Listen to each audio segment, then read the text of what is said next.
पियावो के ही साथ रंग लगाना पड़ेगा।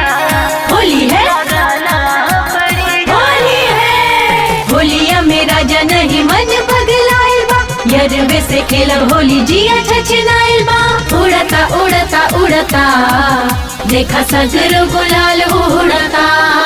याद फागुन में यारे तुहार आवता, नाही ससुरा के रंग गुलाल भावता। होली है, याद फागुन में यारे तुहार आवता, नाही ससुरा के रंग गुलाल भावता।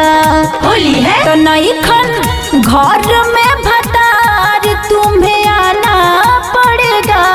प्यार किए हो जाती तो निभाना पड़ेगा।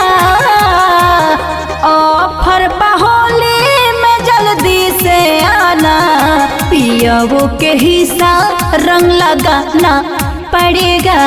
होली है, ऑफर होली में जल्दी से आजा, पियावो के हिस्सा रंग लगाना पड़ेगा।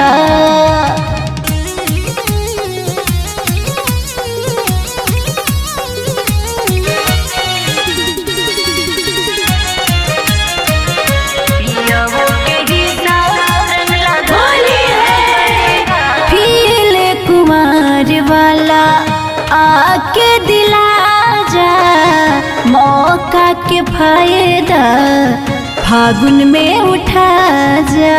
अरे आजा ना। होली है, फीले कुमार वाला आके दिला जा, मौका के फायदा फागुन में उठा जा।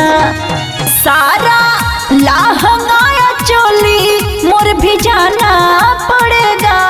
प्यार किए हो जाती तो निभाना पड़ेगा।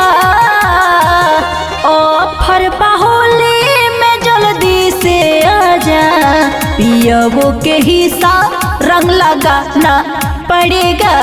हाँ, ऑफर होली में जल्दी से आजा, पियावो के हिस्सा रंग लगाना पड़ेगा। होलिया मेरा जनही मन पगलाइल बा, यरवे से खेलब होली जिया छछनाइल बा। उड़ता उड़ता उड़ता देखा सगर गुलाल उड़ता।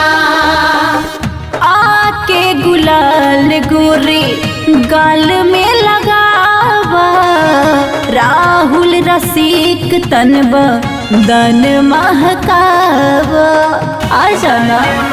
होली है, आके गुलाल गोरे गाल में लगावा, राहुल रसिक तन बदन महकावा। सरिता सरगम से कोई ना बहाना चलेगा। सरिता सरगम से कोई ना बहाना चलेगा। ऑफर होली में जल्दी से आना, पियावो के हिस्सा रंग लगाना पड़ेगा। सुना ना, ऑफर होली में जल्दी से आजा, पियावो के हिस्सा रंग लगाना पड़ेगा।